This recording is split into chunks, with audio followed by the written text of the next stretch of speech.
history as far as fall protection in construction, borders on get the job done, and very few protections provided by the employer in terms of training, very little legislation in terms of codes and standards by states or at the federal level, and if you needed a job, you did what you were required to do to get the job done without emphasis on personal safety whatsoever.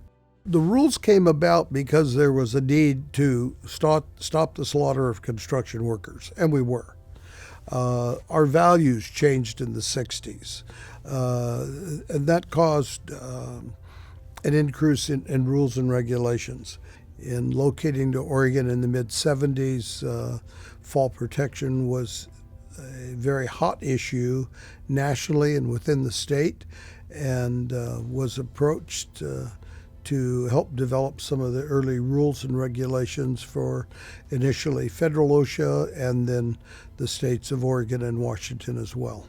As we began to trace construction accidents, falls from elevation always ranked in the top 3 nationally, and early focus was on reducing the number of incidents, accidents, and fatalities within that industry. The time frame that I grew up in and developed in the industry perhaps started in the mid-60s when we began taking an interest in injuries and accidents in the construction industry.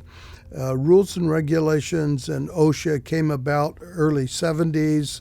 Oregon as a state was kind of in the midst of adopting the codes and standards that were there, and those began to develop from the federal standards once they were published and became mandatory to the states.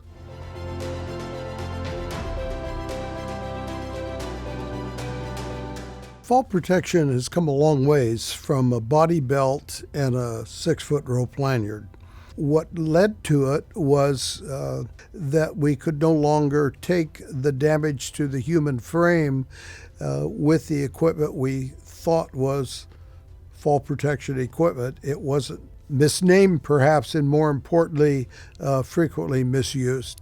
So we needed better tools, needed a way to reduce the impact, needed to increase the survivor of the persons wearing the equipment that experienced a fall, and needed to train them so that they understood the hazards that their person was subjected to, also the requirements of the codes and standards that were coming into the industry around the same time. The question here is it easier before the 70s or after the 70s concerning rules, regulations, and equipment?